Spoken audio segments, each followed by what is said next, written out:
L'archipel des 7 îles et de Triagoz abrite une des 2 colonies bretonnes de phoques gris. Afin de mieux connaître et protéger cette espèce, les services départementaux de l'Office national de la chasse et de la faune sauvage, en partenariat avec la Ligue pour la protection des oiseaux, s'impliquent tout au long de l'année dans la sauvegarde et la connaissance des phoques gris.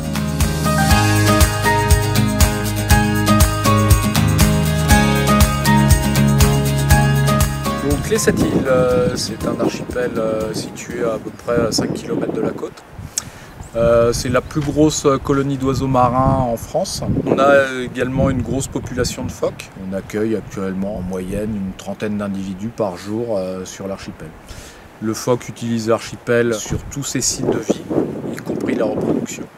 Donc on est le plus grand site de mise bas en France avec une trentaine de naissances là depuis 3 ans. Donc les 7 îles, on les suit ces phoques-là 1 à 2 fois par mois. Et en parallèle, l'ONCFS suit les phoques qui sont présents sur l'archipel des Triagoz, qui est à peu près à 10 km d'ici.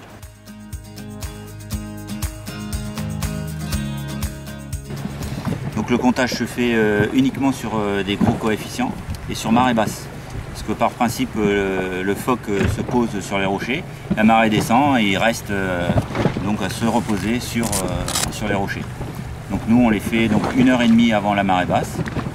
On a un circuit bien déterminé, bien défini, comme les Zika, chevreuils, lièvres, n'importe. Donc on fait toujours le même circuit et on compte donc les phoques. Donc, on essaye de les sexer au mieux, hein, ce qui n'est pas toujours évident, surtout ici sur les Triagoz où ils sont plutôt, disons, farouches. On fait de la photo à distance pour ne pas les effrayer, parce que le but c'est d'éviter quand même qu'ils aillent à l'eau. Donc on fait des photos à distance pour les sexer un peu plus tard, en s'écartant un petit peu. Il y a un petit dimorphisme sexuel qui n'est pas toujours facile, mais au niveau du museau ou du nez plutôt du phoque, le mâle a vraiment un gros nez. Et le mâle est un peu plus sombre aussi, plus gros, plus noir.